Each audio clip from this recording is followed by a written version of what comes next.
Hello. তো দেখো হয়েছেটা কি, আমাদের বাড়ির ছাদে ঠিক আছে অনেক বেগুন গাছ লাগানো আছে, আর আমার কিছু ফুলের গাছ লাগানো আছে। প্রত্যেক বছর লাগাই, এবছর একটু কমই লাগিয়েছি। চলো তোমাদেরকে বেগুন গাছগুলো দেখাই। ওই তো দেখতে পাচ্ছ বেগুন গাছ, এ দেখো গাছে কত বেগুন আছে দেখতে পাচ্ছ। তো কি হয়েছে, এত বেগুন গাছ থাকা সত্ত্বেও আমি একটা গোলাপ গাছ লাগিয়েছিলাম। অন্য বছর অনেক লাগাই, এবছর একটা লাগিয়েছিলাম ঠিক আছে। গোলাপ গাছে উন্মানের কিসের এত লোভ আমি জানি না, গোলাপ ফুল গোলাপ পাতা সব খেয়ে যাবে। দেখো এত বেগুন গাছে একটা বেগুন খেয়ে গেছে ঠিক আছে। দেখো গোলাপ গাছটা তোমাদেরকে দেখাচ্ছি, এই দেখো সব পাতা ফুল সব খেয়ে নিচ্ছে। এইখানটা শুধু এইটা কুড়িটা খায়নি।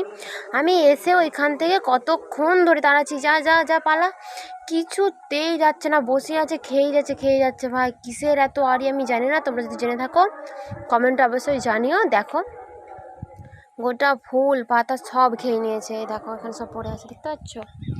আবার আমাদের এই ওপরেই একটা সাবান রাখা ছিল, সাবানকে খায় ভাই, সাবানকে খায়, মানে সাবানটাকে পর্যন্ত নিয়ে পালিয়ে গেছে। আমি বলছি দে ভাই দে দে, ও তো নিয়ে ছুট একদম। দেখবে তোমাদেরকে দেখাচ্ছি, দেখতে পাও নাকি, দেখতে পাবে না হয়তো, বাট তোমাদেরকে দেখাচ্ছি, দাঁড়াও। ও যে ওই গাছে দেখতে পাচ্ছ, ওই গাছে আছে, ওই গাছে বসে বসে খাচ্ছে, দেখতে পাবে না বাট বলছি। এই দেখো আমাদের এখানে ওই যে গোলাপ ফুল নিয়ে গেছে, ওইখানে বসে বসে খেয়েছে।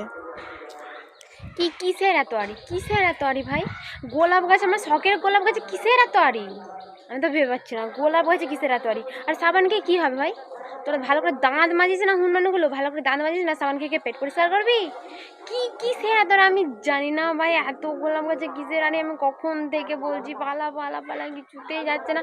এত বেগুন আছে, বেগুন খাইনি, আমার গোলাপ গাছটাই খেয়ে গেছে।